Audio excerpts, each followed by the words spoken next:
been recorded. There we go. Now we're ready to go. Hi, my name is Rory Canterbury. I'm going to be hosting Archery Talk 101, and we have two guests on the line with us here. We'll get them introduced and talk to them a little bit, but I just want to let everybody know where you can listen to the podcast. You can listen to it on Spotify, as well as you can go out to audible.com and you can listen to it there free. You can also watch the podcast on my YouTube channel, Learn to Fix It Yourself. There's a whole bunch of other stuff out there as well. And if you go to the Archery Talk 101 Facebook group, there you can watch the video as well as get other tips and tricks and help on archery. So let's get started. We'll start with you, Nate. Have you introduce yourself and tell us a little something about you. And welcome to the show. So I'm Nate Fenderson. I live in Maine. Been hunting ever since I was knee-high to a grasshopper with my grandfather. That's who raised me.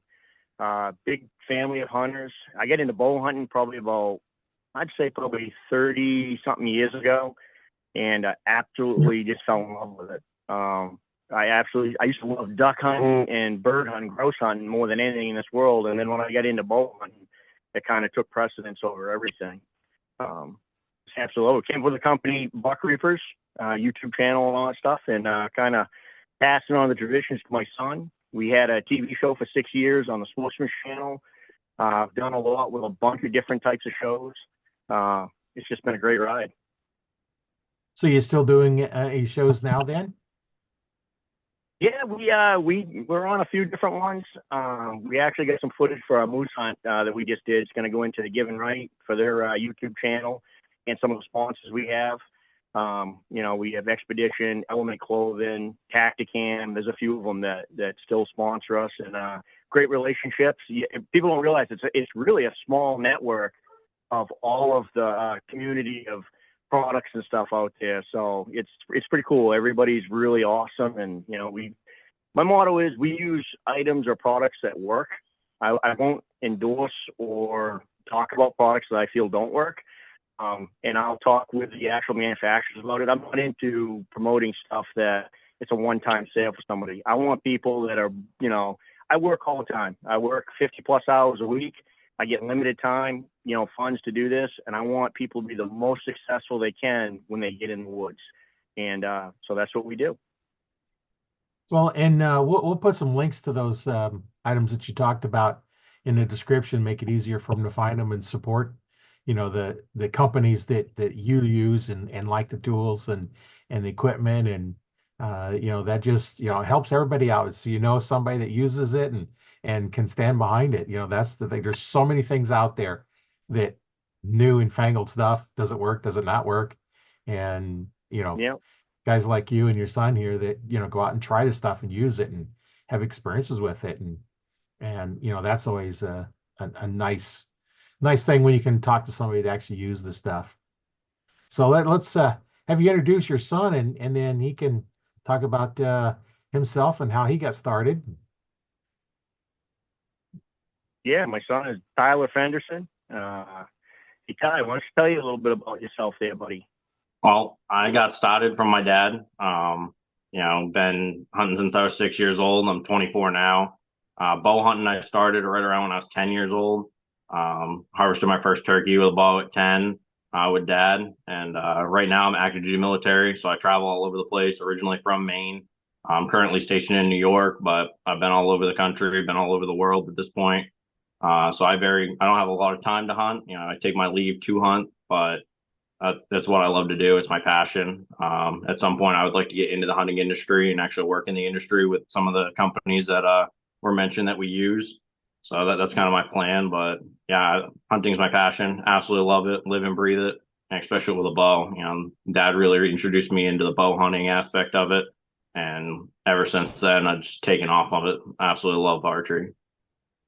Yeah, that's kind of nice. It's, you get started with your dad or your grandpa, and it just kind of carries on. And I hear the same story lots of times. You get into gun hunting, and then you pick up the bow, and you just never look back, and it's just so rewarding and so fun, and you can do it in your backyard. Oh yeah. Yeah, you can't go out generally and shoot your gun in your backyard, but you go shoot your bow.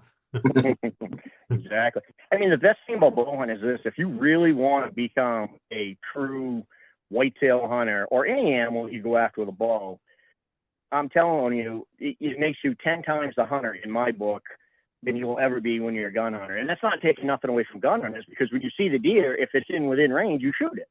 With a Right. bow hunter, you've got to learn vocalization. You've got to learn scrapes, rubs, travel corridors, food sources, bedding areas. You've got to put all that in play to get yourself within. And personally, myself, I like to be within 10 to 20 yards of the quarry that I'm going after. And there's nothing like chasing those big bucks. When you face down one of them big bucks and you fool him in his own area, his bedroom, or where he lives, there's just no better feeling than that. And when I say big buck, I'm not talking 160, 70, 80 class deer. I mean, that'd be great. I'm talking any buck that makes you happy. I see too much of this, being in the industry and stuff like that. I see a lot of people that they take their animals and they almost shame them. I see it on Facebook and, social media all the time where, it wasn't the big one. Well, you harvested it. Be happy, because you know what? That's the deer you chose to shoot. If that's the deer you choose to shoot, then be grateful, gratified, build that up, because that is a great animal. And you'll always hear me saying that anytime we're on social media, anybody that says it, I'm like, hey man, yeah, it was a great deer. Are you kidding me? We take the situations that are presented to us, and if we choose to harvest a deer, then be thankful for that, because there's a lot of people out there that aren't getting those opportunities. Awesome to the people out there that are getting these 170, 180, 200-inch deer in some of these areas. That's awesome. You know what I mean? I take nothing away from that. Some areas have more than others, but it should be all about the hunt, the people you meet, the experiences you get into it, the products you use, like me and my son being out together, or anybody we take out. That's truly what your hunt's about. The last thing in it is the kill, right? That's the end result of all of the hard work, memories, products, you name it. That's the end result. And really, that's the smallest part of the whole thing. Right. When you kill the animal, it doesn't matter how big it is. You got meat in the freezer. Yeah, Exactly. That, exactly. and you can't eat the horns. The Exactly. other things with them, but you can't eat the antlers. So, it doesn't matter what was underneath the head. Yeah. It's all meat and it's all good. So, in fact, I generally prefer to shoot the does anyway. I shoot a lot of does, I'll be honest with you. If I've got a doe tag in my pocket and one shows up, probably a good chance we're going to be dragging her back to the truck. Right. Yeah, and there's nothing wrong if everybody just shoots the bucks, then you can't control the herd size very well, because one buck can service a lot of does, and exactly. you will get them more running at night. The more bucks you have, the more aptly you're going to see them during the day. So shooting a lot of bucks is going to even make it harder to find them, because they seem to, they don't have to compete for them. They just roam around until they find them. So let's see what I'd like to hear one of probably your most memorable hunt you had, Nate. I'll be honest with you, it just happened on Monday. I mean, I've had a lot of hunts for whitetails that have just been incredible. I mean, blow you away, just memories I'll never forget. But the hunt that we just did on Monday, so I won the lottery for a Maine moose tag this year. My last one was in 2015, and I did it with a bow, and it was awesome. This year, I want to do something different. My son, I wanted him to be able to harvest the bull or kill the bull with me. I wanted him to shoot the bull. We were going to use our archery equipment, our expeditions. We get this new mag light. It's just awesome. They shoot incredible. And I said, we're going to do it together. And I said, I will not shoot unless you shoot with me. So if I got the shot, I'm not taking it until we can shoot together. And work happened. I didn't have a lot of time to go scout. Zone 7 is in the Rangeley area. It's one of my favorite areas to hunt. My mother-in-law and father-in-law, they call it a camp. It's really a house up there. It's gorgeous. And we built our team, and up we went. And, our expectation was we wanted to do something decent. But at the end of the day, I told my son, it's not about the size of the antlers. It's about the experiences that we have in it. That's what I want this to be about. I don't want us to get into, it has to be a 60-inch bull no matter what. I didn't want that. I wanted it to be if it comes in and it gives us a good show and it comes into the calls and we got good video, let's kill this bull. Let's do it. This is awesome. And thankfully for us, I mean, we've got quite a few good areas, and I deer hunt up there a lot, tracking on snow. We went up in a plane. My son hadn't done that before, so we went up in a plane and we found a really exceptional bull and several other bulls.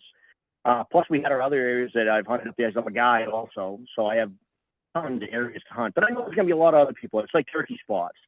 Where the moose are, they're generally there the year after year when the cuts are there, and then the new cuts, and then you got to look at the transitions. I like hunting high ground. I find that the bigger bulls go to high ground during that October year. So off we went. We practiced. We were good out to 80 yards with our bows. Didn't really want to take a shot that far, but if we had to, we knew we could do it. We kind of wanted to get them into that 30-yard range. And so open day comes, we get there, and we hiked in 2.7 miles to the place that we wanted to go. And we didn't get all set up. The acoustics that morning were crazy. It was just like you could hear a pin drop. And I'm hard of hearing. And all of a sudden, 45 minutes to it, we hear 2 gunshots. And then we hear some yelling.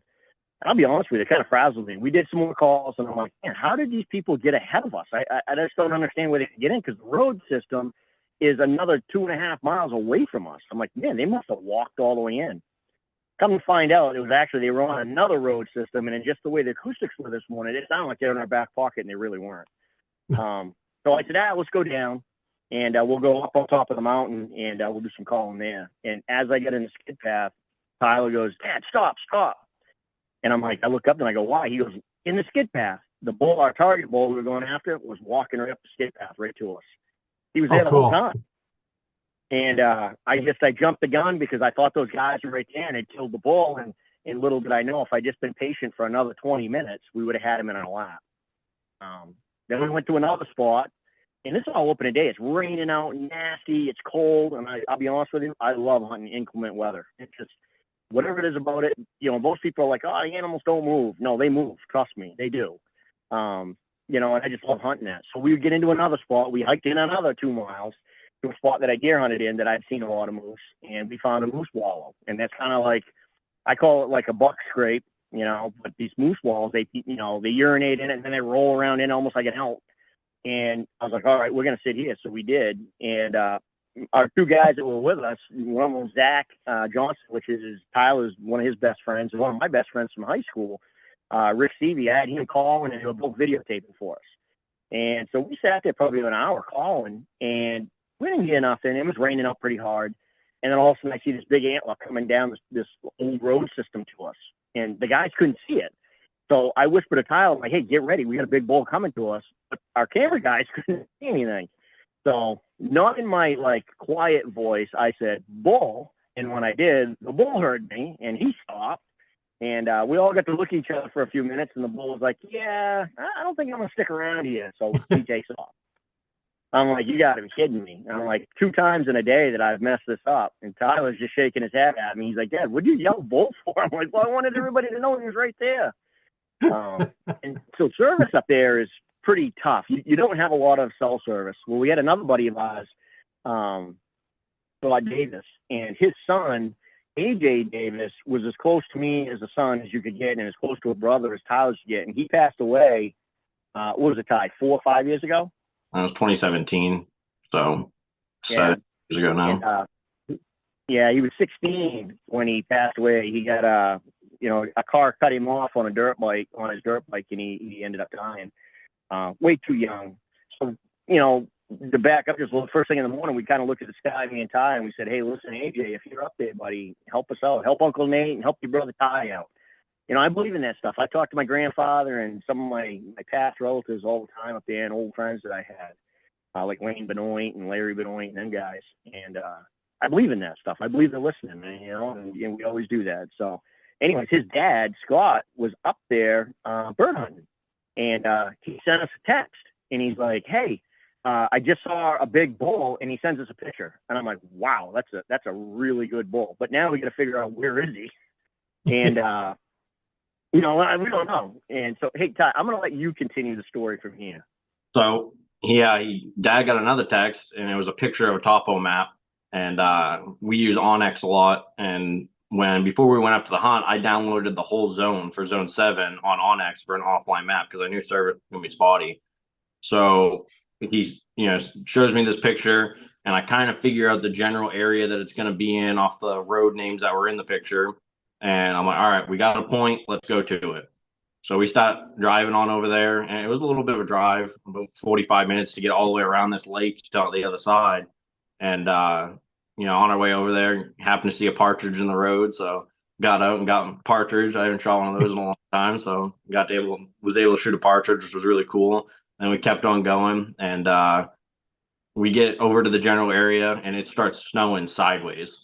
I mean, snow was building up on the truck. It was snowing like crazy. And I'm like, well, this is where he was. And then, like, the general area, Dad's like, well, I mean, what do we got to lose? Let's just go climb up to the top of the mountain. So we did. We climb up to the top. Once we get to the top, we stop. We did calling sequence, stayed there for about 10 minutes. And we're like, well, let's keep going. Let's go to the next cut because there was one big cut down below us, and then there was another cut out in front of us. So Dad wanted to make it to that cut. So we keep walking, and all of a sudden we see bull tracks in the snow in front of us. So we know it was right then and there. I mean, he was close. So we make it to this old logging road, and Dad sees the cut up in front of us, and he's like, let's make it to the wood line, stop and do some calling. So that's what we did. We went over there, got to the wood line, stopped and do some calling, and it was in 3, 4 minutes. And also, all of us, we all heard something, but we didn't know what it was or where it was. And the way Dad was standing, he was on my left side. And I turned to look at him to be like, "Where did you think you heard it?" And as I turned to look, all I see is antlers sitting in the cut in front of us. And I'm like, "Big bull!" And so we all hit the ground, and the excitement was just running through all of us, and we're all knelt down and I can see the bull, and Dad's sitting there. He's like, stay down. But he doesn't want to get on the ground. He was kind of like leaning up, trying to see it. He doesn't realize I can see it the whole time. So watch this bull. He comes, strutting his stuff right in, turns broadside at 30 yards, and Dad prematurely draws back. I'm like, just wait. Because I knew the bull was going to stop. I'm like, just wait. Dad's like, draw back. It was hilarious. And then finally the bull stops. So I draw back. We both stand up, and we were like in sync on it. I said, I'm on him, and Dad said, shoot. And we both released at the exact same time. Both of our arrows connected on this, beautiful bull. And he takes off, runs up in the cut about 20 yards, stops, and he just looks back at us. Then he turns broadside. We tried to get another one in him, but we both missed in excitement, missed the range. But it didn't really matter. The bull took another 10 feet. And after we missed, and he tipped right over right there in the cut in front of us, didn't make it 40 yards. And it was absolutely incredible. So we go up and we find the bull. We were surprised to see just how big he really was because we couldn't really tell. We knew he was a good bull, but we didn't know how big he really was. 55-inch spread, dressed out at 814, and we both did it with a bow. I mean, arrows hit right next to each other. It was awesome. I mean, probably one of my most memorable hunts as well, and especially with archer equipment. And on the first day, the snow, I mean, everything just collided that day to make it just a perfect hunt. Great friends there. The whole thing with AJ, I mean, it was like that's the bull that he wanted us to get, and I believe in that stuff too. And the sweatshirt that I'm actually wearing is his sweatshirt, and it was a sweatshirt that I was wearing that day when we got the bull. So just everything kind of collided that day for us to get that bull, and it was incredible. That's quite a story. Being able to get one like that and both get shots off and both good shots, and then take another shot and both miss. It's kind of like you're a clone of each other. Yep.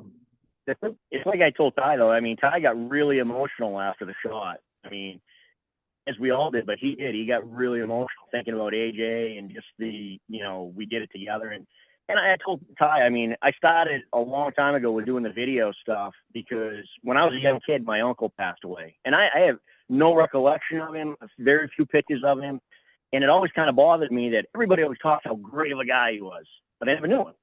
So I said at a young age when I had my son, I said, you know what, we're going to do this video stuff. So if anything ever happens to me, he's got a living record of what my passion was, who I was in the outdoors, what I love to do. And I do a lot of training videos on how I do things. Right, wrong, or different. If it works for me, I try, and I always tell everybody, hey, it may not work for you, but this is the stuff that works for me, and I try to pass that on. It was a pretty surreal moment there, be able to share that with my son and just, get a great bull, and just everything came together. My mother-in-law and father-in-law, my wife, I mean, they couldn't be more happy for us. Tyler's wife was there. It was awesome. And, those are the things. Yeah, we got a great bull, but it was all those memories and all the things that led up to it that really was special for us. We're going to get this bull mounted. We've got the other one that we got mounted, and pretty excited. I have a lot of people say, well, how come you mount so many deer heads? It's for the memories, and it's also to respect the animal. Every time I look at those deer heads, I can tell you the day, time, what I was doing, how I got him, all that stuff, and I tell Ty, I said, to me, it's pretty special. I don't want to forget those things. I don't want him to forget those things. Yeah, it's nice memory. And especially if you have the place to put them. I know I last 3 years now, I've helped out the Missouri River Outdoor Expo, and up there they have one of the big supporters of it is Interstate Batteries, and the owner of Interstate Batteries lives up in Ponca up there, and we go to his house, and his house is just loaded with mounts, and just hundreds of them, and big supporter of the outdoor expo, and there's a lot of nice things going up there. I help out with archery every year for that, and I've done it for 3 years now, and it's a lot of fun, and it gets That's in a all. lot of memories and stuff. And so I got one question. So you can say you both had tags. Who tagged the bull? So He in Maine, it's weird. Yeah, so Maine, like I was the permittee, so I actually had the tag, and Tyler was my sub permittee. So either one of us or both of us could shoot the bull. Since I had shot a bear, a turkey, and a deer in the state of Maine, the moose was the last thing for the Grand Slam. I ended up tagging it. Plus, Tyler keeps all of his points, so he's still in the game to get a permit, hopefully next year or whenever it is. I have to wait 3 years now in order to be able to apply again. Oh, so it kind of worked out best for all of you. Yeah, it's pretty Yeah, cool in Maine how they do the moose permit where two people can shoot and it doesn't affect me or my permit. I'm just his sub permitting, but we can both shoot. It's pretty cool. Oh, that's kind of interesting how, you get permit as long as you only shoot one animal, you're okay, right? Yep. yep. I think Iowa was that way. You can party hunt, but you can't get more, like in pheasant hunting, you can't get more pheasants than what the party is allowed to have. So you can't shoot more than what you have tags for. But in Nebraska, you have to shoot your own. Hmm. So yeah, no party hunting. It's like if you shoot it, it's yours to tag, and nobody else is supposed to tag it. And yeah, each state's got their own rules, and I don't know if they change them every year. So you always got to figure out what it is at the beginning of the year. Okay, what's the rule changes? It's not Yep. like it used to be. It's changes every year. Oh, I know. Trust me, being a guide in Maine and New Hampshire, I have to keep up with everything every year. I don't guide a ton of people. I guide mostly. It's funny. My wife will tell you. She goes, "You're the poorest guy I know. You never charge anybody." And I go, "Why?" Because I take out mostly youths or disabled veterans and stuff. And for me, the experience and sharing and teaching is more rewarding to me than the little bit of money that I'm going to charge them. Sometimes I'll make a little bit off and it covers my expenses. Sometimes I don't. I don't do it for that. I do it because I love it. I love taking people out. I love teaching people, and I love seeing them sharing the experiences that I love so much in the woods. Um, I don't think I've made much money in the last few years, Ty. Probably not. Well, sometimes it's not all about the money. No, definitely No, not. it's not. It's more about experience, especially taking out friends. Like that's what I've grown up doing. I've always had a bunch of my friends over at the house, and we all go out hunting together and stuff like that. It's not for anything but joy of being with them and sharing the experience. One of my really good friends that was actually on the hunt with us, Zach Johnson, been best friends with him forever. And this year, he actually shot his biggest buck, and he was sitting like 150 yards from me in New Hampshire. And just seeing the excitement of when he released that arrow and tracking that deer with him, it was awesome. I videoed it all, and I actually saw the deer before he did laying there, and I kind of stepped back and let him go in front of me, kind of nonchalantly, making it not that I just saw the deer. And he took another 5 steps and saw it, and just the natural reaction. I got that all on video. It was awesome. I absolutely love it. Yeah, that's kind of nice that you've seen it and you're videoing and he's like bet catch his reaction when he first sees it. Yep. That makes for interesting videos and stuff like that. Yep. Now, do you guys have a YouTube channel you post them on or? We do. It's We Buck Reaper's YouTube channel. Okay, yeah, we'll put a link in there so people can go watch some of those videos and Awesome. I always like seeing yeah, you know stuff like that. A lot of the commercial ones they're on these places that they got these huge deer and I like to see what normal is like around here where I hunt. If I see a 130 class buck, that's a huge one. We hardly ever see oh one yeah, that big. So if I say, okay, I don't want to shoot 140s 150 classes, I'd never shoot a deer. I agree. Yeah, I'm not. I might get a little bit picky because I've been very fortunate to harvest a lot of deer. But I'll tell you this: if a decent buck comes in, I'm shooting it. I know me. I know what's going to happen, especially up here in New England. With a bow, it's just you take the opportunities that are given to you because you may not get that opportunity again. But I will tell you this, and I honestly I hold believe this: if you can hunt in Maine, New Hampshire, or New England area states and be successful, you can hunt anywhere in the country. I'm telling you, anywhere in the country and Canada, you can hunt and kill a deer. I went out to Iowa and I was kind of shocked at how some of the guys were like, wow, it's hard. And I'm like, they're goat paths. I'm like, holy smokes. And I'll never forget this one time. I was in Illinois and they gave us a piece of ground to hunt on. And they said, hey, go do whatever you want. So I went out there, spent the day scouting, and I found this ridge line. It was a steep banking, but there was scrapes all over the place, a rub line. But the scrapes really at that time of year got my attention. And so I went back and I told the outfitter, I said, hey, listen, I found this huge scrape line on this big thicket on the edge of it, up on top of this hill where this big banking comes down. He goes, yeah, you're never going to shoot a deer up there. I go, why is that? He goes, I'm just telling you, you're never going to shoot a deer up there. I wouldn't waste your time. I'm like, yeah, I think I'm going to waste my time. I went up there, set everything up. First sequence of calls that night, ended up shooting a giant right on that ridge. He couldn't believe it. He was like, you gotta be kidding me. You got on video. And he's like, I would have never believed it. I'm like, listen, you got to get tight to the bedding area to where they're feeding. I said, the reason why you're not catching these really big bucks is because they held back. I'm like, it's the same thing in Maine, New Hampshire, or wherever. These really big bucks, they don't just come walking out in the middle of the day. During the rut might be a little different, but you got to get as tight to their bedding area as you can without spooking them. And then you've got a chance. Big advocate of calling, light rattling this time of year. But calling definitely snort wheezes, grunts, doe bleats. I do it all the time. Early season, late season. Snort wheezes more towards the second week of November, but I've done it as soon as the last week of October and had it work. Yeah, it's kind of interesting how each area is a little bit different and here we've got a lot more open ground. Like when you hunt at Iowa, there's a lot of open fields, and then you got some tree rows, and it's all a little bit different, and you just got to try to figure out the area and what works best. And like I said, if you can figure out where they're bedding down and you can get close to them, they're going to get up and move. Yep. And the The other bucks, like thing I is said, do knowing like your to hang equipment back. too. Oh Yeah. yeah, The other thing is knowing your equipment. So as a guide, I see a lot of people coming to camp and they honestly either just bought their equipment or they don't shoot it a lot. And, they'll put field points on and then they run their broadheads and some will use fixed, some will use mechanical, but they don't tune their arrows or their rests and stuff the way the way we go through it.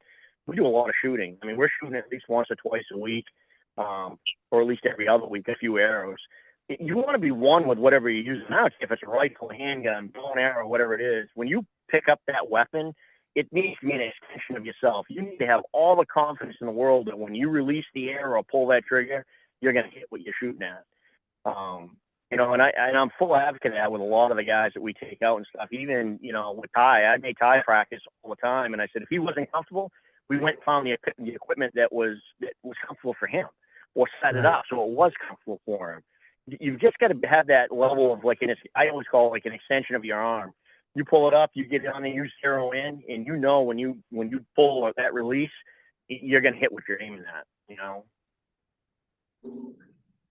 Yeah, that's definitely the key is if you don't know where it's going to go, yeah, you're just flinging and hoping.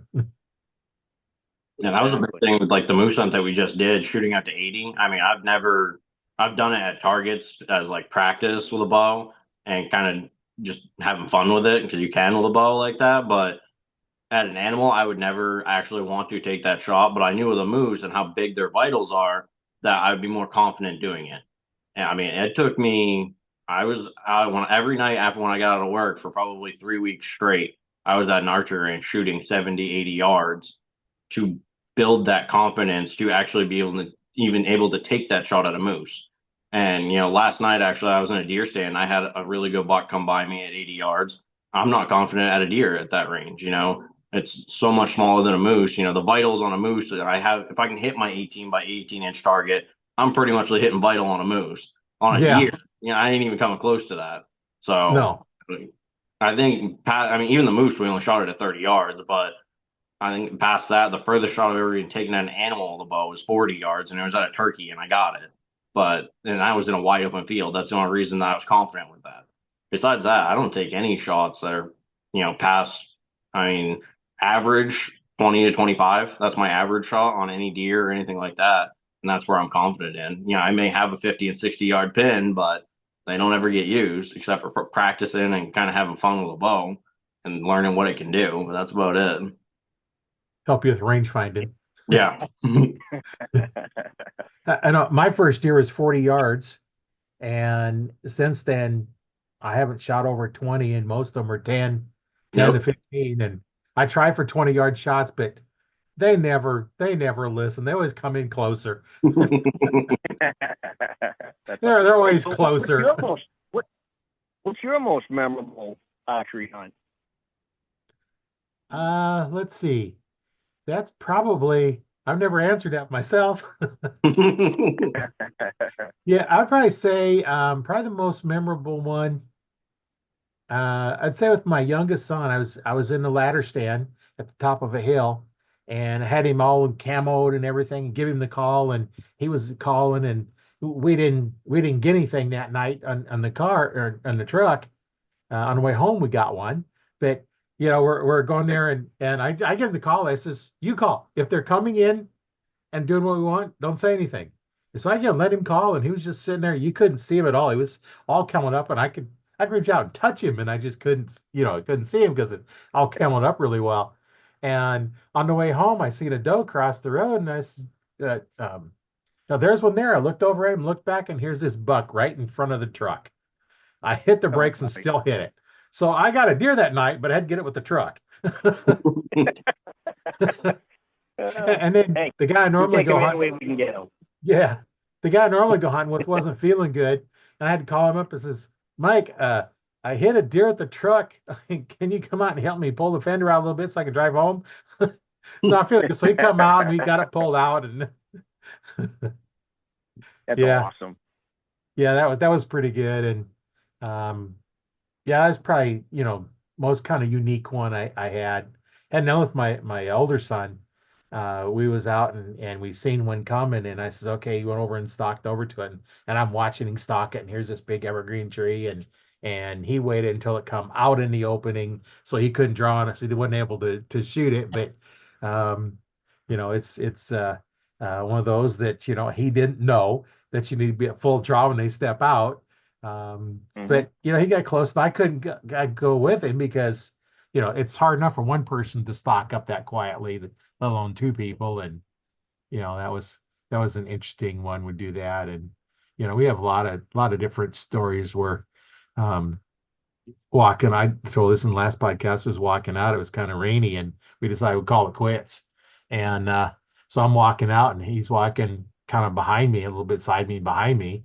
And here's this doe standing broadside about 20 yards away, looking at us. And I told him, so okay, we'll get ready, and then step out and shoot it. And by the time he got ready and to step out, it had moseyed off. But one of those All three things. families done. Yeah, you never know, and there's a lot of other stories are out there with doing that, and there's so many stories that you can tell by just being out there. Uh, one of the cool ones Mm-hmm. I had was it's evening, and you can hear the rabbits and the squirrels running around, the birds are chirping and making noises, and all of a sudden no noise. It was dead quiet. They all went to bed. It was about time to quit hunting. Kind of weird. I was in the Yeah. same tree stand in middle of the afternoon, and all of a sudden I hear this big old sound go. I'm like, what is that? I look up, a hot air balloon was flying over and it hit the gas to go.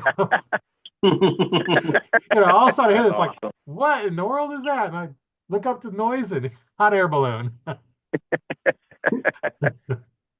you make a good point there. I mean, every time I go to the woods, and I've told my son this, stay positive. I see a lot of guys, and I've got a really good friend of mine. He gets negative. Oh, we're not going to get a deer today. We're not going to see nothing today. And I'm like, I call him Eeyore.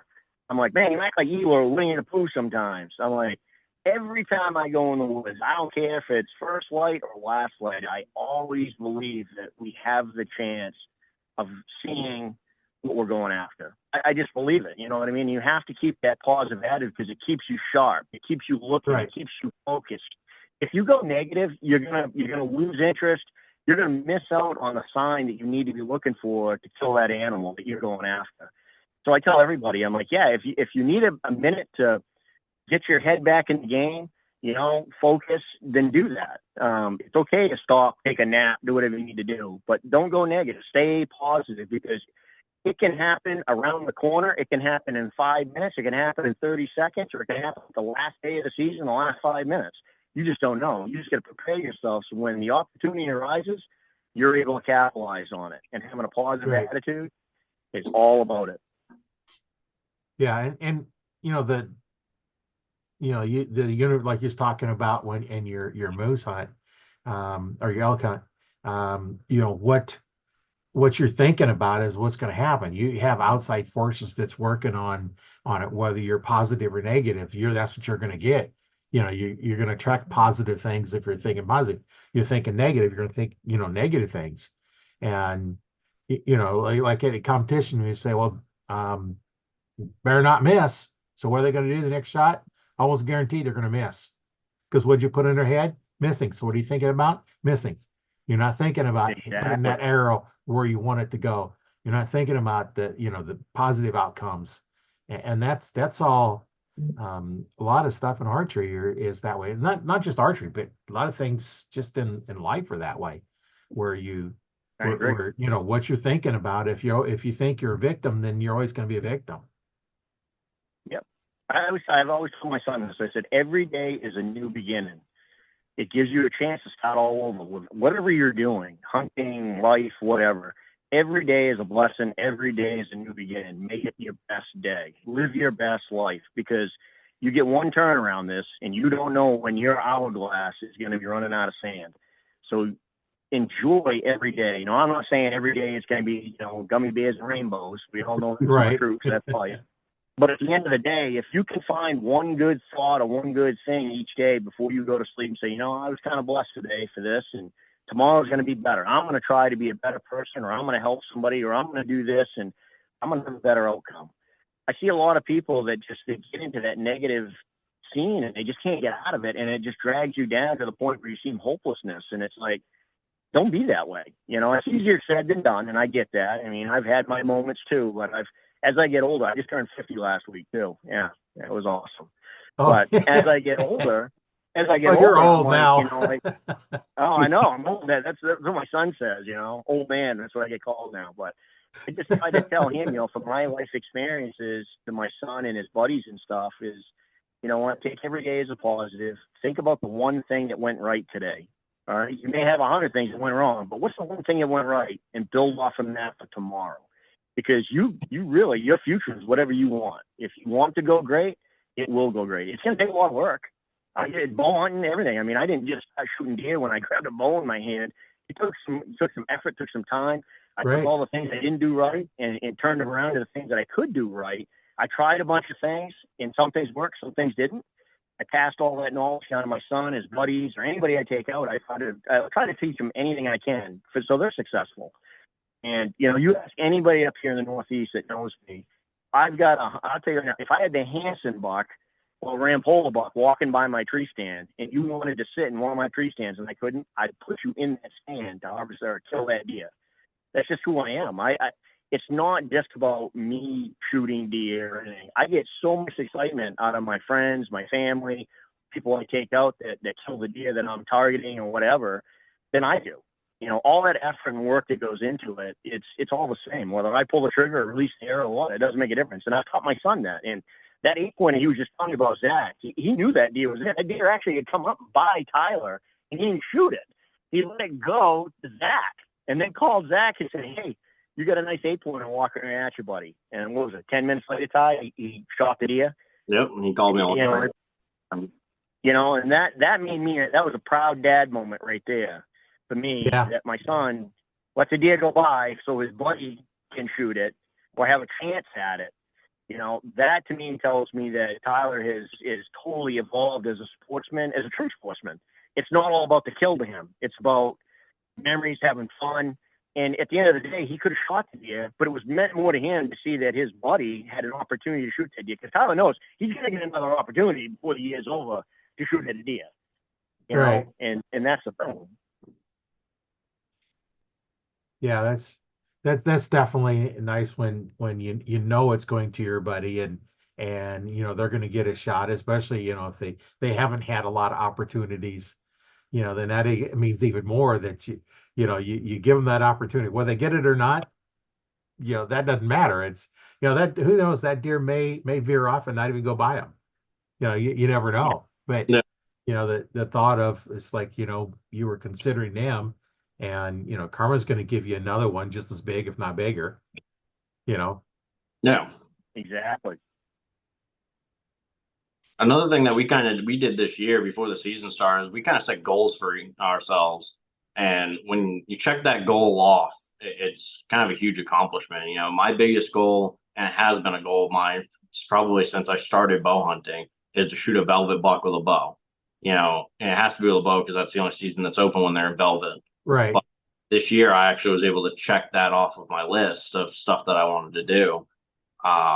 You know, every year I go after it. And last year I had a chance bucket. I watched him rub his velvet off, and I ended up not getting that buck, but you know, it was still so cool. And then this year, you know, I thought my chances were over. We were already into week 2 of the season.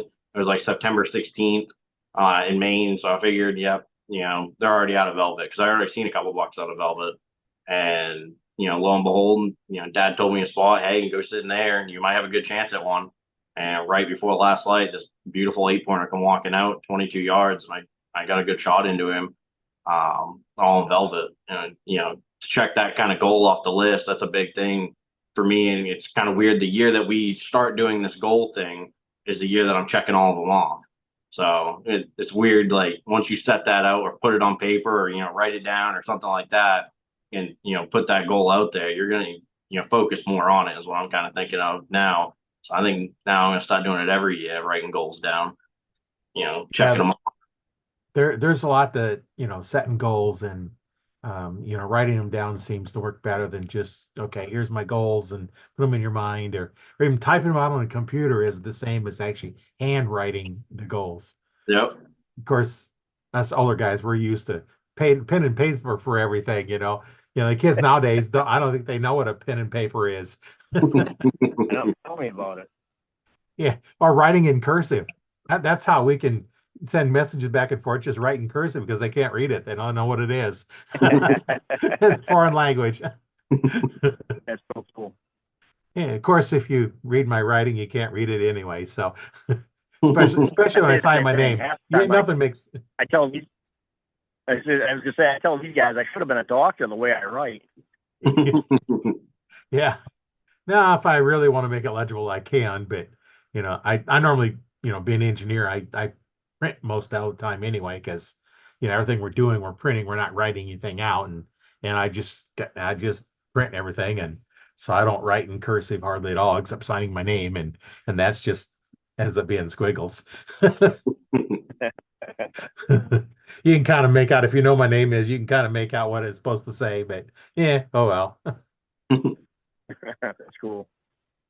One thing I will say about archery equipment is there's always this big controversy between, you've got compound bows, crossbows. I know up here in New England, it was a big thing. Everybody, that's an archery hunter didn't like the crossbow hunters and vice versa. And, I get asked about it one time and I told them, I said, I don't really care what you use, as long as you use something. Get in the woods. If you don't feel comfortable using a regular compound bow and you can use a crossbow, use crossbow. I don't care what you use. Just get out there and have fun with it. We shouldn't be in a competition with each other out there doing anything. We should all be building each other up. When we start tearing each other down, that's when it gives the anti some ammunition to go after us. Massachusetts right now, they just came up with a law that non-residents have to register all their guns in order to hunt. They got a criteria for it, including muzzleloaders. So a lot of us are not going to hunt Massachusetts this year. Totally a direct infringement, we feel, on our rights, and hopefully they're going to do something about that. But if you give them an inch, they'll take a mile, and it can't do that. So we need to all stick together, and unify and be as one. All right. You may not, 100% agree with it, but don't downplay somebody who's doing it. Maybe that's all they can do, or maybe that's what their passion is. Build that up. Hey, great job. Awesome. Great, great kill, and that's what we do. I don't, we don't get into that when we get asked about it. I love hunting with a bow. I mean, Ty does too. We have crossbows that are with the same company, Expedition. They've given them to us. We use them, but we tend to gravitate more towards the archery side of it, the compound bow side. Next year, I'm going to try to get into a little bit of traditional archery. We'll see how that works. But always trying new things, And the other thing is you got fixed broadheads versus mechanicals.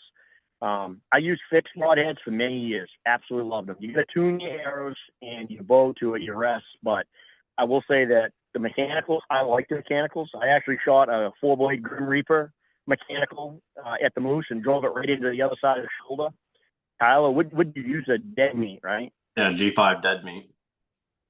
Yeah. And that drove it right through his neck into his vitals on the other side. Yeah. I mean, both of our arrows buried right into the fletchings. I mean, we're both shooting 28-inch arrows, and that's at a moose. Everybody was, we kind of heard it, going after a moose, you need to use a fixed blade or a single bevel or something like that, cut on contact because it's a big animal and a real heavy arrow and stuff like that. I mean, we used our deer hunting arrows, 340 grain gold tip with a lighted knock, regular fletchings, and 100 grain broadhead. It comes out to like 400 grains for the arrow as it's flying, and which isn't a really heavy arrow. It's actually considered a light arrow, but it still went all the way right up into the fletchings at a moose at 30 yards with no problem.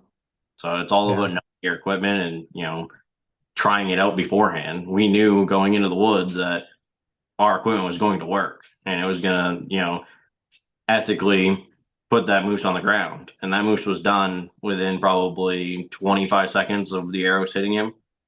Even after this, we missed twice, but we didn't need those. Those were just, that's kind of a motto up here. If he's still standing, send another one. But, we didn't need that. And that bull was done right then and there. It was awesome. But you just got to know your equipment and know what you're using, and how well it actually works. When I was practicing, I wasn't practicing with a field tip. I was practicing with a G5 dead meat practice tip.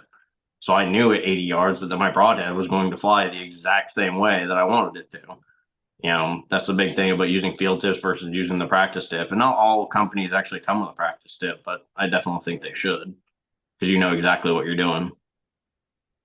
Yeah, tuning your arrows too. So you can tune your arrows with your broadheads or mechanicals without fletchings. And they call it knock tuning. You turn your knock to where it actually flies like a bullet off the arrow, off the rest to your target. Do it through paper, and then you put your market for your fletchings. A lot of people don't do that. A lot of people just buy arrows; they're already fletched. They put their knocks on and off they go. But if you're going to do a lot of shooting, and we figured if we had to shoot that, we wanted to make sure our arrows flew like a bullet. We did knock tuning and put our arrow, our fletchings on us to match our knock to where we needed to be for cock vein up on our drop away rests.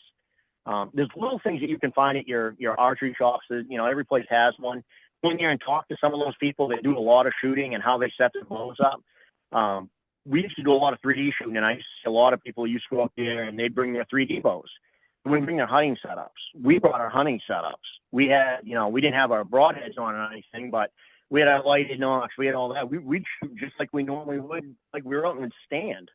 And that's how you build your capability as an archer, is being confident, knowing your ranges. There's nothing wrong with having a rangefinder.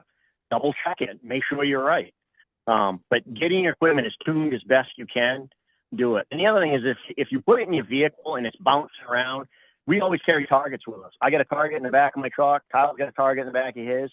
We get to an area, we'll stop, we'll put that target up there 20 yards and shoot a practice round just to make sure that nothing is bounced off.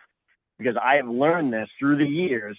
I missed a couple really nice bucks because, and I'll give my son credit. Dad, why are you letting your bow bounce around in the back of your truck? And I was like, it's all right. Don't worry about it. My equipment's fine.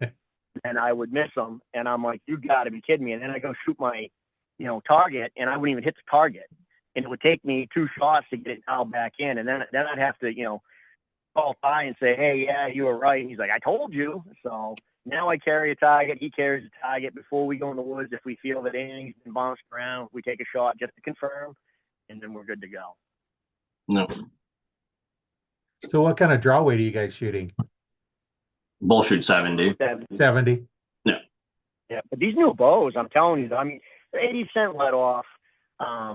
These new Maglite bows from Expedition, the X-Lite series they have. So I've got the X-Lite 31. Kyle's got the X-Lite 29, and that's axle to axle. And I'm telling you, I've shot a lot of bows. I was sponsored by Hoyt. I was sponsored by Bowtech. I was sponsored by Session. Yeah, and all great bows. Don't get me wrong; they're all great bows. And now we're sponsored by Expedition.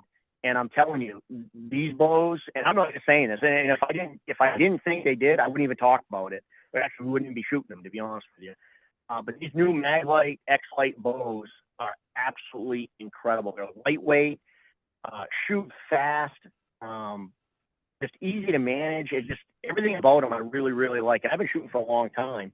I'm really, really happy with this new bow. And so last year I went out, I had the privilege of going out with Mark Heck from the Give It Right TV show. He's actually the owner of Expedition Archery, and a good friend, super cool guy. The vice president of the company is Chris Cobbett. He was my partner in the TV show. Done really well for himself. He took the risk and jumped into the industry and has really made a good name for himself out there. Me, I was nervous and I just wouldn't take the jump. I had a new family and I was just afraid that, I just don't know. And I didn't have no fallback. So I kind of stayed where I've been.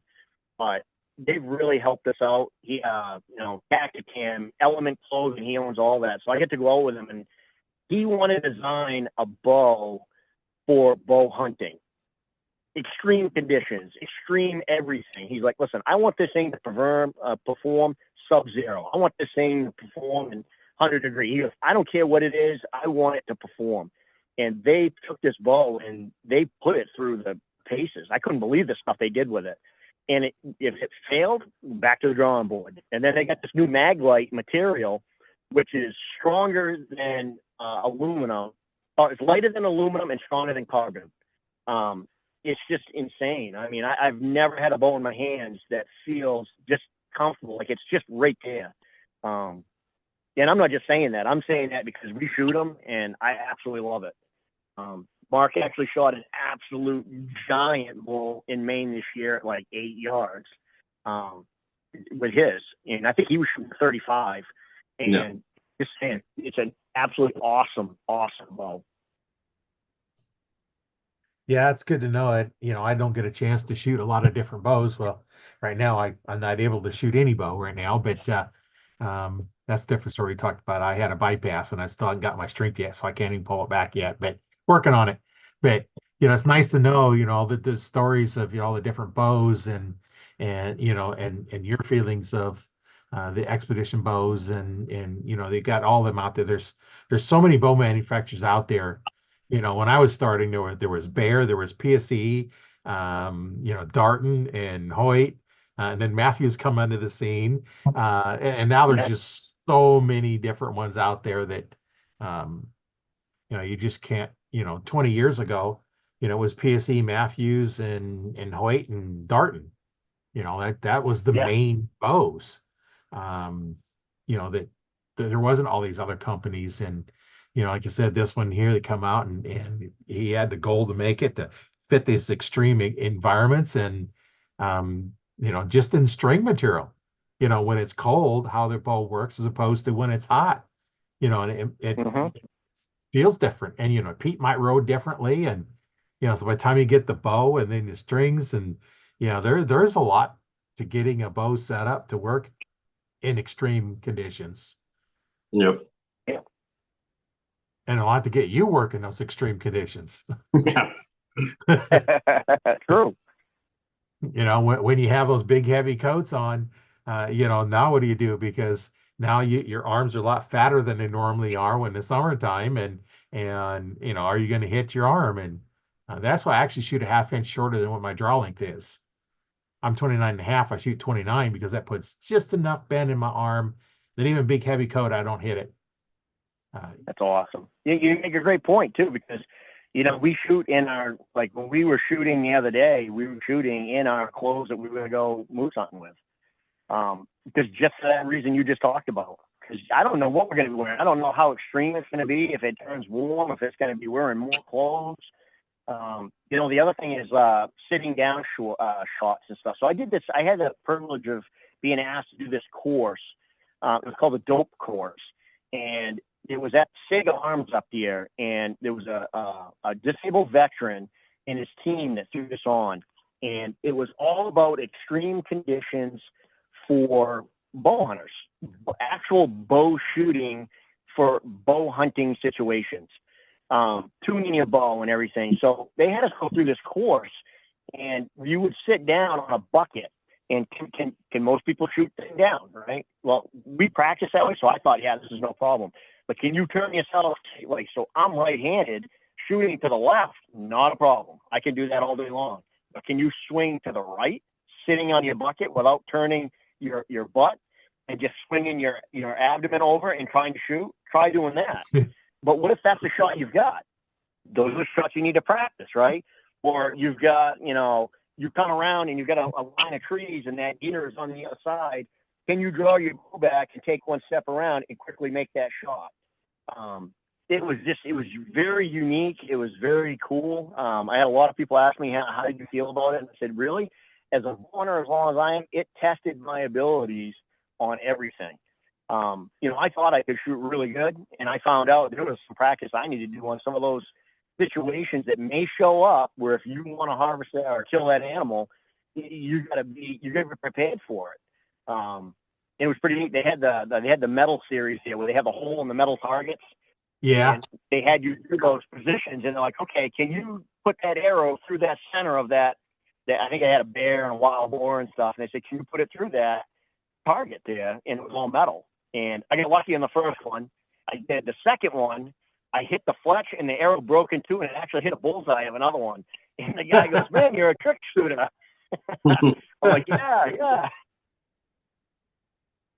Yeah, that's one way to test to see, where your basically where your ego is and your abilities is, put a metal target out there, with the vitals out, say a deer. And I was hearing a story where PSE did this one time. They had a bunch of guys and there was like 4 or 5 guys and a lady there, and the target was out there, 60 yards or something like that. And this is okay. Here's the deal. You walk up until you think you can make the shot.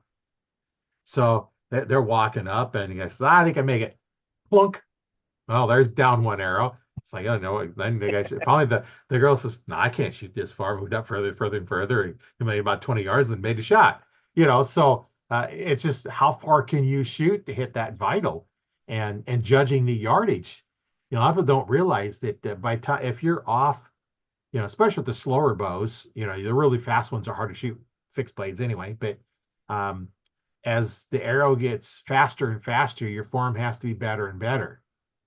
The old slow bows, you could mess them up a little bit and still get a good shot. The fast bows, they just magnify, errors in your form.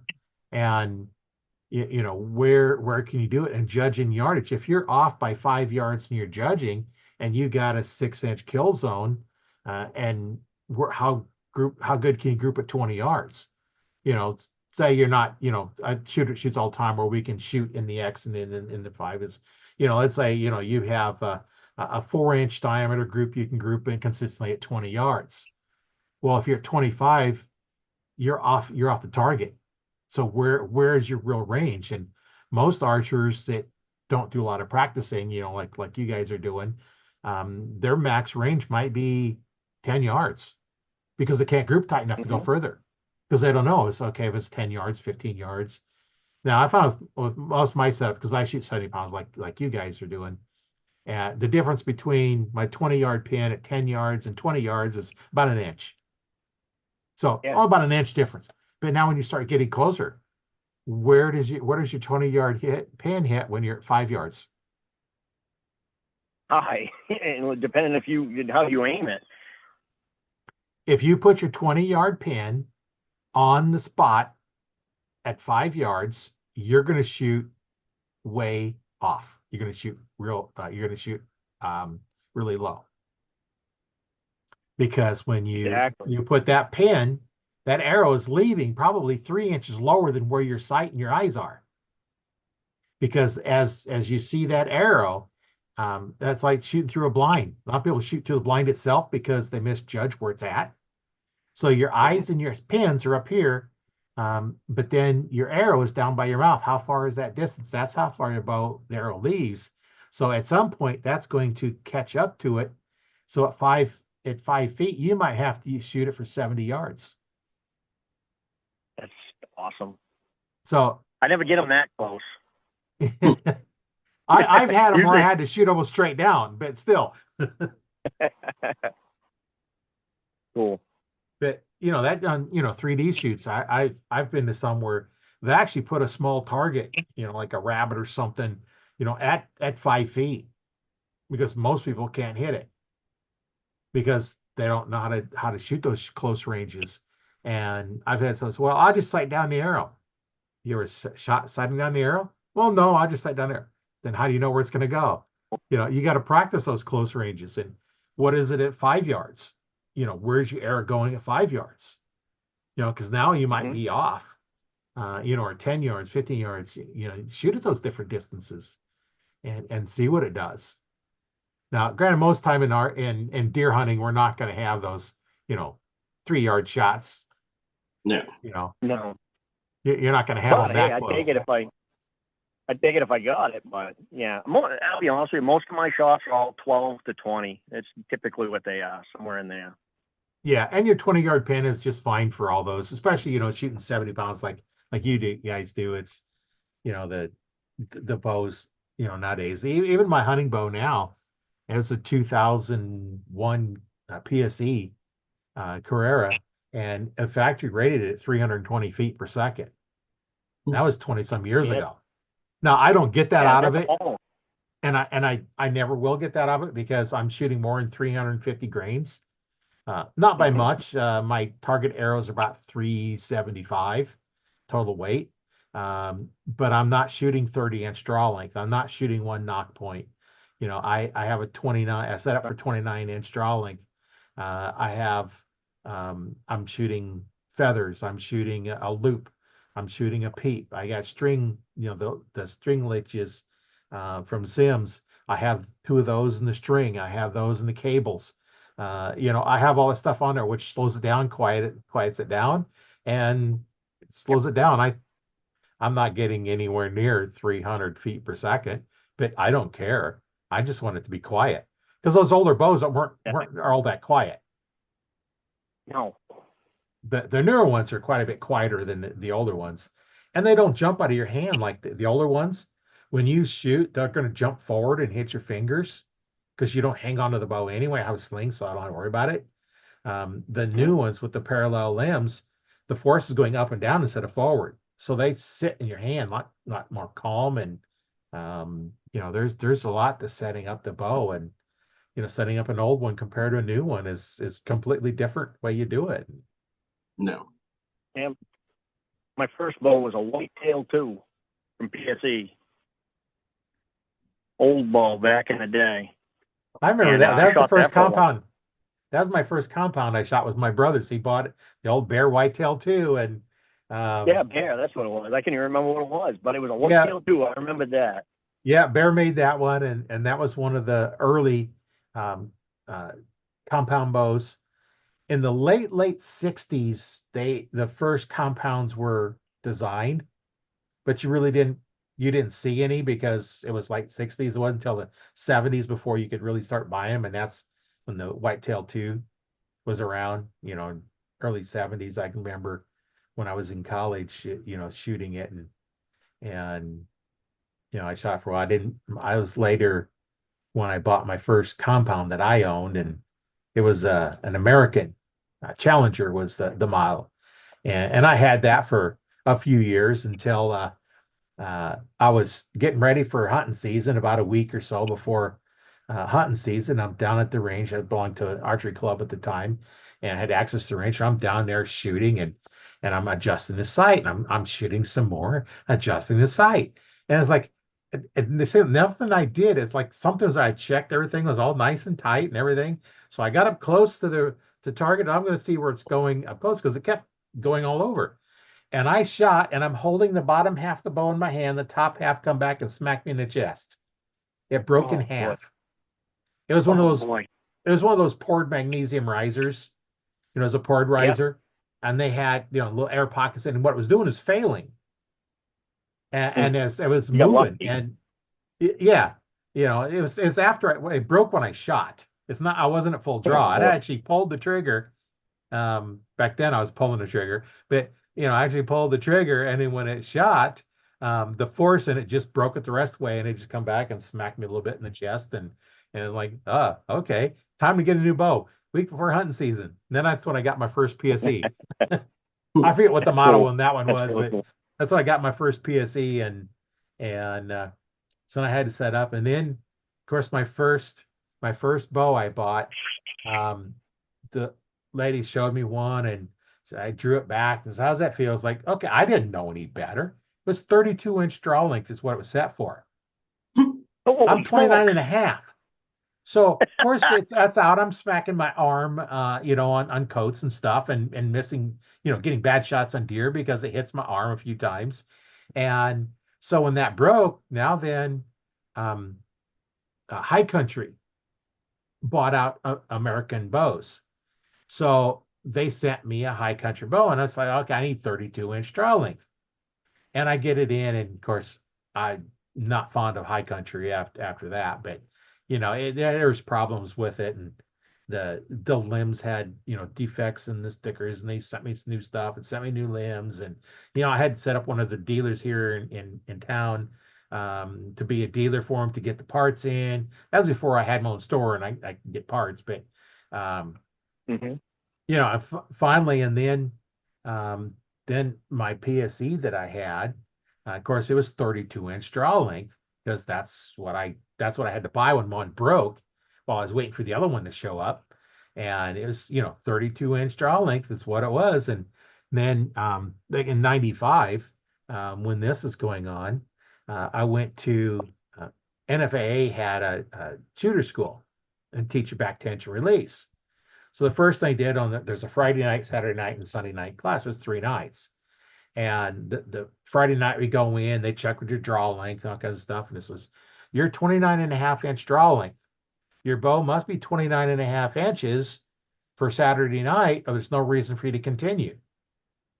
So now I have to go through and I have to cut 2.5 inches off my draw length. You know, Holy smokes. change the only way you do it really is change strings and cables. Yeah. So we're getting that down, and I got it down to the 29 and a half, and I was like, oh man, it feels short. I don't like the way it feels, but I'm at that time I'm paying like $250 to learn how to shoot this way. Because the first time I heard about back tension release, like, how do you know when it's going if you don't pull the trigger? Well, once I learned, I figured, okay, you don't want to know when it goes off because all kinds of other problems that we can get into later. But so I'm shooting and I'm shooting and I'm shooting and they have us shoot with their eyes. We go real close to the backstop. So I can lean forward, you can grab your arrow and pull it out. Shoot, because you shoot with your eyes closed. So we're shooting with our eyes closed until we feel what's going on, till we finally get a shot that feels like what they're telling us is supposed to feel like. I've since changed a little bit on that. Is you're going to pull back, have your finger over the trigger, and I'm going to pull the trigger when I feel like it. And now you're going to feel what a surprise release it feels like. That's what you want to feel. So you do eyes closed, open your eyes, and it all went away. Close your eyes until you finally get open your eyes. There's no sights on the bows yet. There's no target, no nothing. So there's nothing to aim at because you got, if you have your sight on it, there's nothing to aim it at because it's just a blank cardboard backstop. Yep. And so then we're shooting, and eventually then we can start getting sights, start aiming and going through the process. But by then you've worked the muscles in how to go through and pull through. And that's definitely a little bit of a challenge, learning that.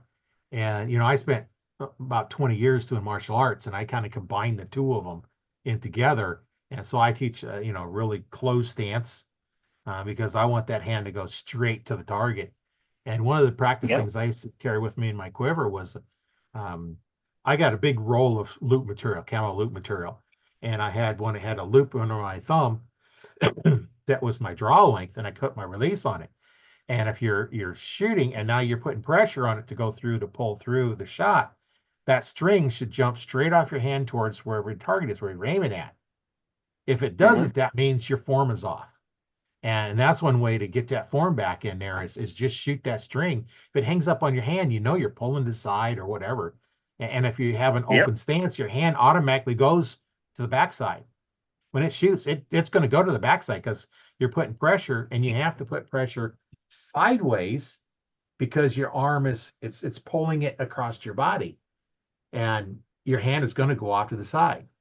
Now they teach a lot of that open stance, for beginners because you don't smack your arms.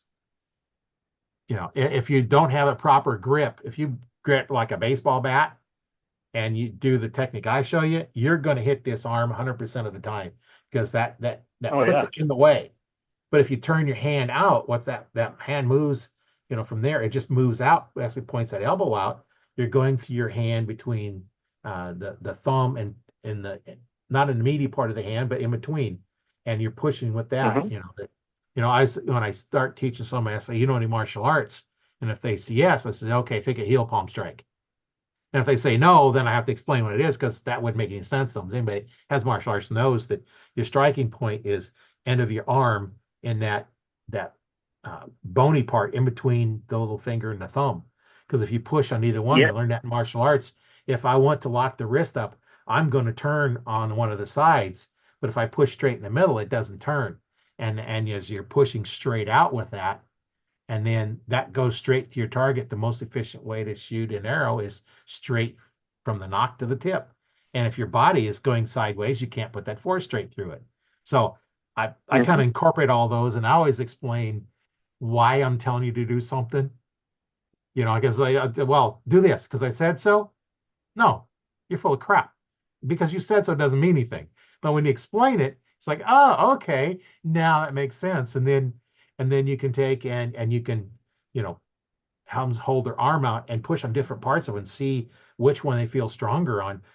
Put it on the meaty part of the thumb and now push your hand. You Mm-hmm. can't push, but you put on that bony part right there and you're a lot stronger. And it's like, okay, that's where your strength is. Why using weak muscles?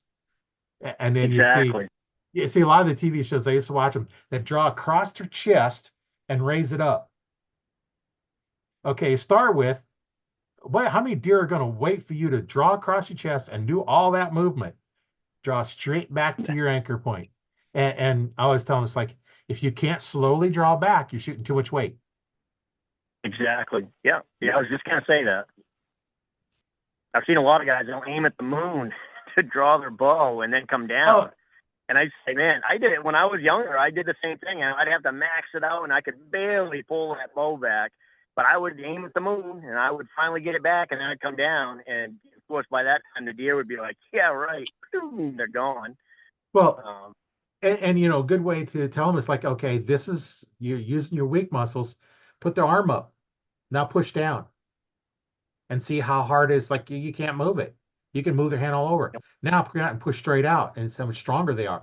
It's like you want to use the strong muscles or weak muscles. And I'll tell you you, know, I experienced buck fever one time when I was younger. It was probably 20 years ago in the stand. One of the worst ones I ever had. I was with my bow. I got out of work. I was working third shift. I went right to my stand that morning. Get in the stand. I'm dead tired. I'm like, no, I'm gonna go hunt. I'm sitting there, and this big 8 pointer comes out. In Maine, it was over 200 pounds. So in New England, of course, everything over 200 pounds is, that's giant how they class it. yeah. And I see this big deer, and I could not draw that bow to save my life. I tried everything, and I don't know what was going on with me. I'm like, I can't draw this bow, and I finally had to sit down, and the deer's in front of me, and he kind of walked off. I did a grunt. He comes back, and I'm like, I got one more chance to make this work if I'm going to do it. And I calmed down. I did some breathing, and I finally got that bow back, and I ended up getting my shot, and I got the deer. But I never forgot that. I was like, I couldn't pull that bow back to save my life that morning when I first saw him because I was so amped up.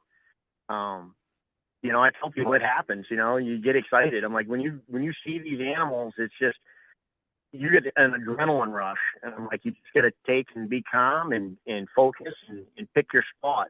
I learned also that I used to come from the top of the deer down with my sights, and a lot of times I would get it on them and I would shoot too quick, and I wouldn't send it exactly where I wanted. I'd get the pin on the brown, and then I'd release the arrow, and I'd hit them in the top, through the back straps or something. I wouldn't get them, and so I came up with now I aim from the bottom of the animal up, and I get it to where I want. So if I do shoot too soon, usually the deer will drop right into it, or I'll hit him exactly where I want.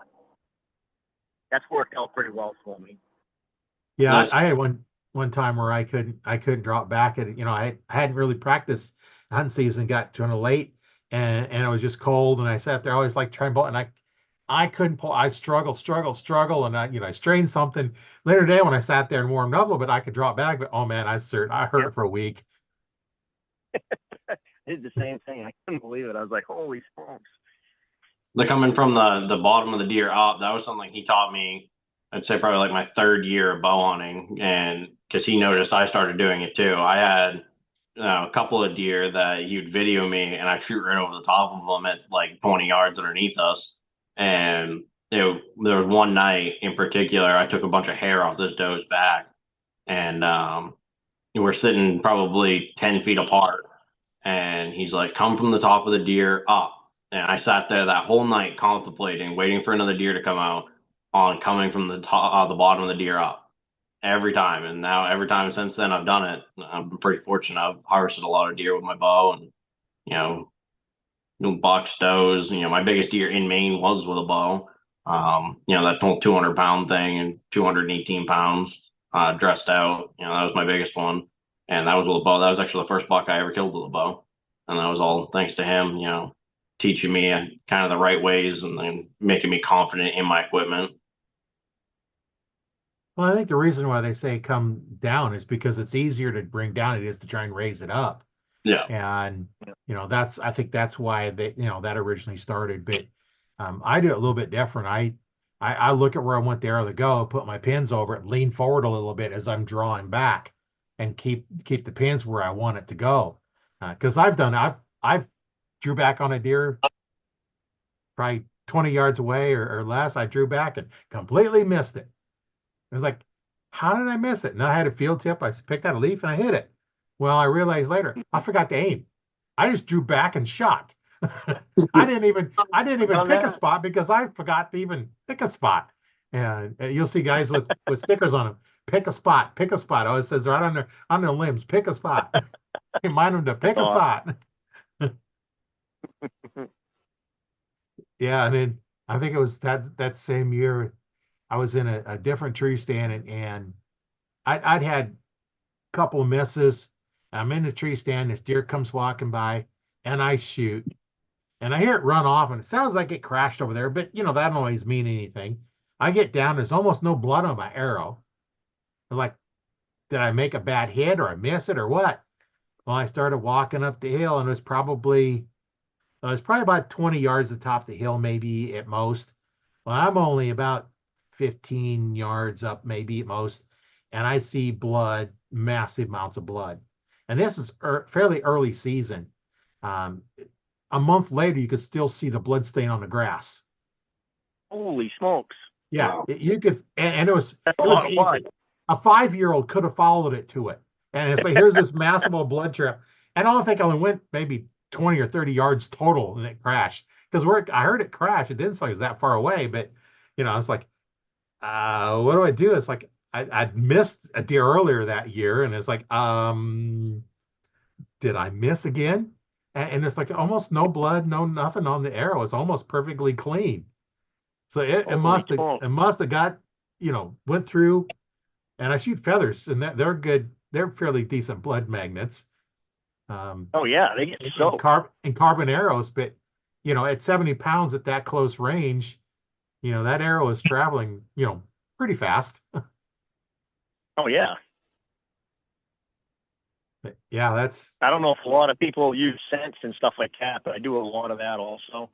Um, we use scrape fish. We get a bunch of different ones we try. So we try a bunch of different things every year.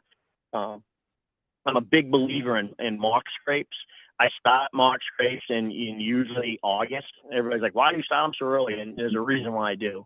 So during the wintertime, when I have a good area where I know there's some really good deer, because I use a climber a lot, so I pick trees that I want to sit in, and I will make paths through these swamps, just little paths through these swamps to these deer to go by those certain trees. And I do it during the wintertime, and so then it becomes their natural runs. I find we do a lot of that during the wintertime. We'll backtrack bucks. You don't follow their tracks, because if you follow them, you jump them, they're just going to keep going. But if you backtrack a buck, he'll bring you to where he bedded down, where he fed, where he likes to lay, the areas. It's pretty interesting when you do that. Another thing that I do is I'll take, in the snow, I'll collect urine from deer in the snow, and it's frozen. I'll put it in my freezer, and then I'll pull it back out, and I'll use it. But mock scrapes, so what happens is they'll start using those mock scrapes, and when we have cameras on them, and once they start using them, I don't put nothing in it after that.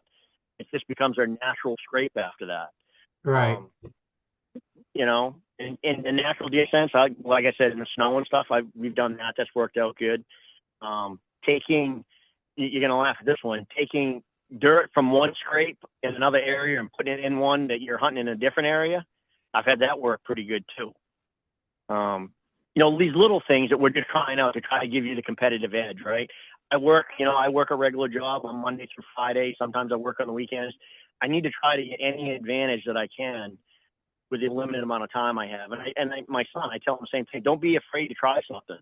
It can work or it may not work, but we'll learn something as we're doing it. So we try a bunch of different stuff. I mix Northwoods Common Sense up here is a good scent company, and we use their scent. And I'll take 2 ounces of hot dough and an ounce of buck charcoal, and I'll mix it together, and I put it out. And I've had great success with that later in the season. And I've had a bunch of guys that have tried it that actually shot deer doing the same thing.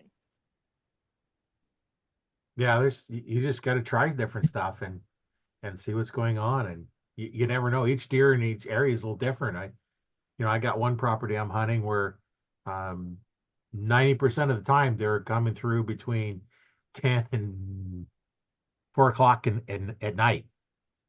They don't come Holy through during smokes. the day. So they're all going through there at night. There's nothing really holds them there during the day.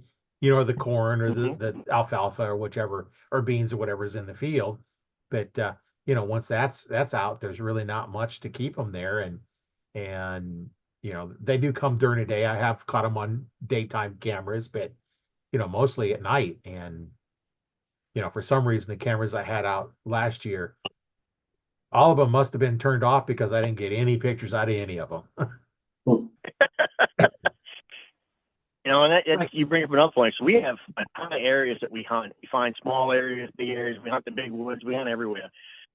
But I kind of equate it to fishing. You got to hunt or you got to fish productive water, right? Or hunt productive Right. areas. Don't be afraid to move. All right. It's okay to find a different location and hunt. I know I've seen some people get so fixated on the same areas year after year, and they have poor results, but they're not willing to change anything up because they have shot some deer there.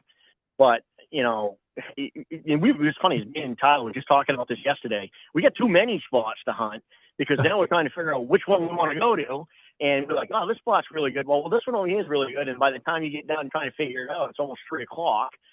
Sometimes that can be hindering you or not, but it's one of those things I say all the time, you know, find productive areas, you know, don't be afraid to go back pretty far. Or like the expanded hunt in Maine is around coastal areas. There's a lot of, you know, residential, a lot of places you have to get permission. I find these really, really big bucks will go and hide in these small areas that people overlook. They'll just drive right by them. Yeah, that piece of woods is, you know, only 3, 4, 5 acres. No, there's not gonna be no deer in there. I key in on those areas, especially on those coastal hunts, because that's where those big mature bucks go, because nobody goes in there and bothers them. So if I can find out his travel corridor going in and out of that little spot and get as close as I can to it, chances are we're going to get a chance at that deer. Yeah. Yeah, that's you just got to figure out what's going on in your area, and each one's a little different. And you know, when you have private property, it's kind of nice because you're the only ones there, and if it's not real productive, then you got to figure, okay, what do I need to do to make it more productive? You know, do I need to, you know, make something for some bedding so they'll start bedding down there? You know, and then, you know, or, you know, maybe we can put something out in the area that the farmer's not actually using, because, you know, you can't put stuff in the field. You can't put, you know, salt blocks and mineral blocks in the field because one, the deer are going to dig a hole, and the farmer's not going to like it when he goes over with his tractor and falls in a big hole. Yeah, you know, and that's the other thing. So up here in Maine, we can't bait deer. New Hampshire, you can bait deer if you have a permit. You know, there's always that controversy about baiting deer, not baiting deer. And I tell everybody this: if your state allows it, knock yourself out. Have at it. We use food plots up here in some of the places. We hunt a lot of public property. We don't have a lot of private property that we're able to hunt, but I mean, we do and we don't, but they're smaller blocks.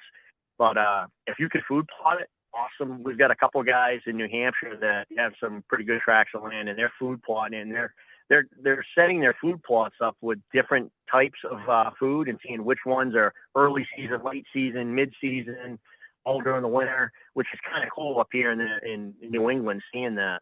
But, you know, that's another one of those things that people get caught up on. Well, you know, it's not a real hunt because he had a corn pile. Well, if your state allows it and you can do it, knock yourself out. You know, go out to have fun and still kill your animal.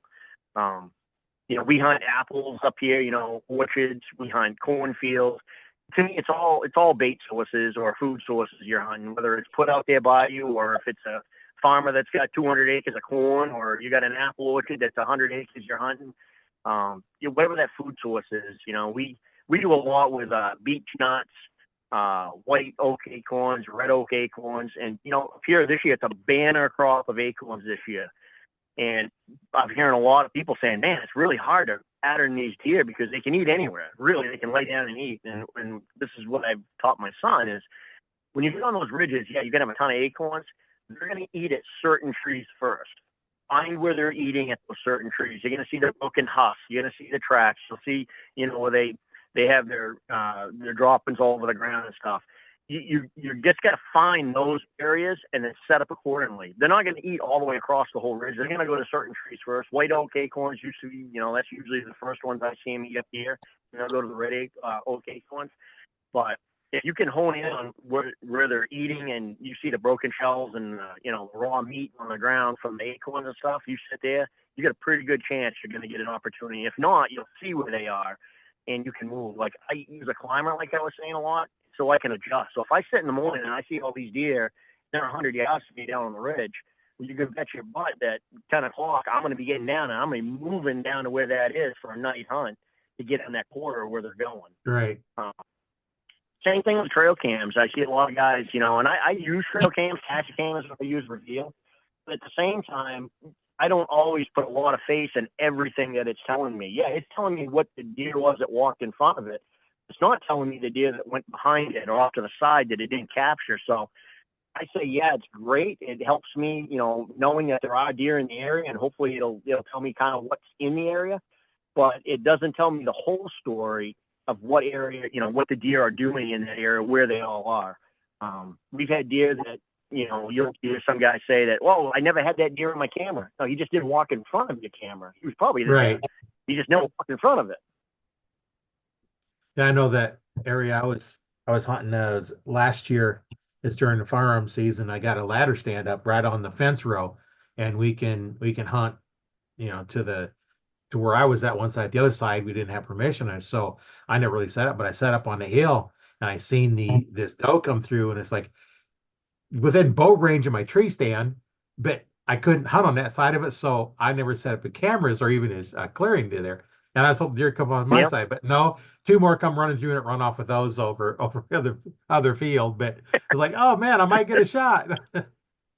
That's awesome.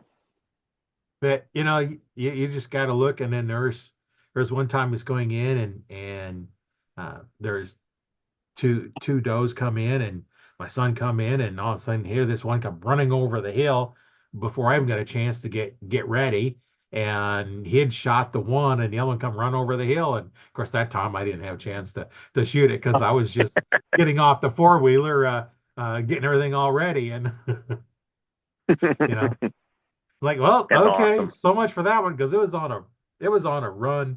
It wasn't stopping for a while, and I just kind of disappeared down the hill and up in the little tree line. And there's a row of trees along the fence line, and then there's two fence lines that kind of meet, and that's where all the trees are at. So we're setting up in those trees that are basically right on the fence, and then there's the field open in there. So there's not a big forested area. That's why they're more of a travel corridor, and I just need to get out there when I get things going here, and then maybe cut some of the brush down and make kind of a little hiding place for them so they can bed down and be out of the way. And maybe in the summertime throw down some corn or something. And here in Nebraska, you got to have, if you can have a feeder, but you got to stop feeding him like it's 30 days before hunting season, or you Hmm. have to be over 100 yards away or something like that. I forget what it is now, but you can feed them during the summer, but summer's not when they need it.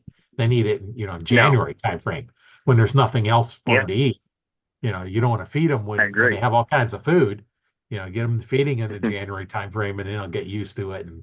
And we've got a lot of there's a couple of coyote dens out there where we're at. So then the other property have you can hear the coyotes all the time at night. So we need to try to eliminate some of those, have more deer. Yeah, we get quite a few coyotes out here in Maine. I mean, I'm on anytime we see them, we shoot them. But if we get the chance.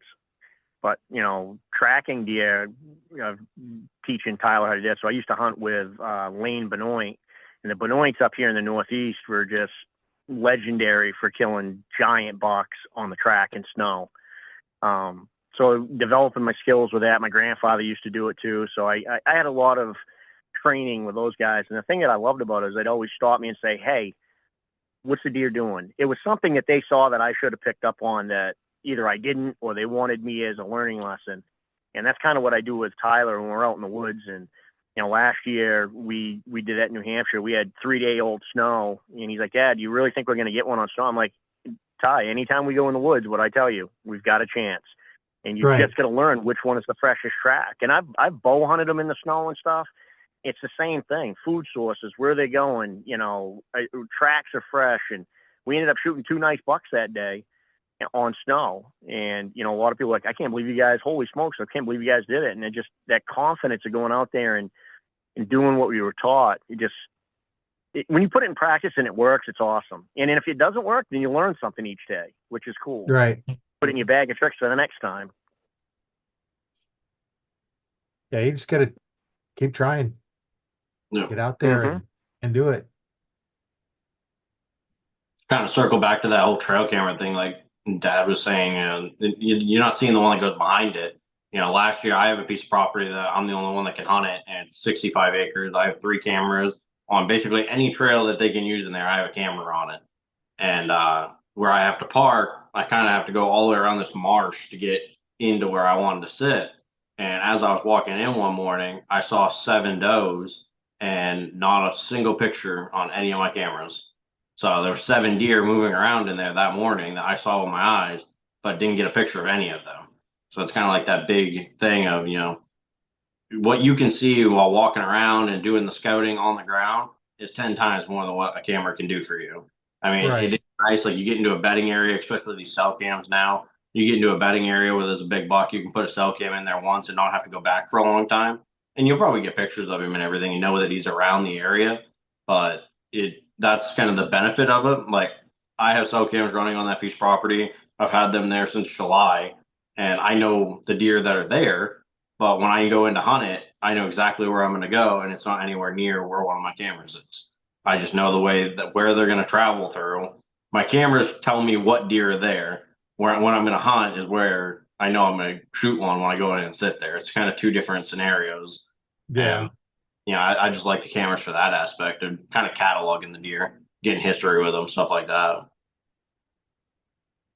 Yeah, and I've set them up to where, the trails that I'm going to shoot, I catch them on the trail, and I set up on some other trails to see, where they come in, because sometimes they'll come in through one way and turn to the right where my stand is to the left, and so I kind of try and track them down because I don't have a big forest area, and so I try and track down. I was okay, whereabouts along where I can set up a tree stand, or Yeah, a blind, are they traveling? Because they're generally not going to walk through the middle of an open field. No, not generally. Yeah, I yeah, mean, my not not generally. generally. did that, but Eh, I wasn't expecting it. Yeah. They don't generally walk through open fields. Now, at night they will, but during the day they kind of more stay along the sides, and that's where I set my cameras up to catch them. Where depending where they're at to see, okay, where do I need to set a tree stand up, or where should I put a mineral block out for them, and attract them into there. And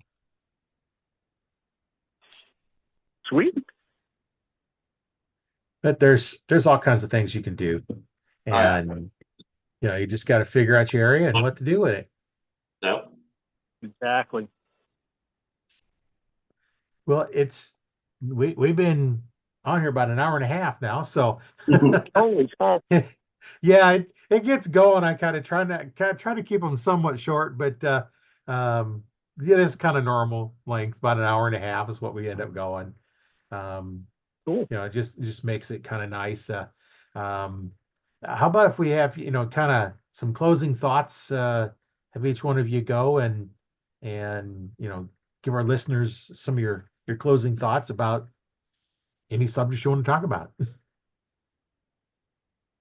I guess for me is, I know you've got a good following. It would be nice for your listeners if they could come up with some questions that they want to hear, different techniques or different thoughts of points of view on how to chase deer with archery equipment or whatever they want to go after, scents, mock scrapes, tracking, whatever it is.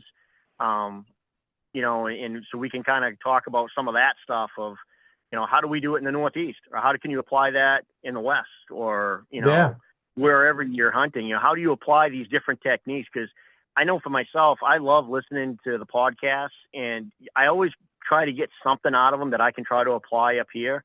And sometimes I have a lot of questions, and it'd be kind of cool to hear from the listeners. What do they have for, what kind of questions do they have that we can answer? Because that's one thing we all learn from each other.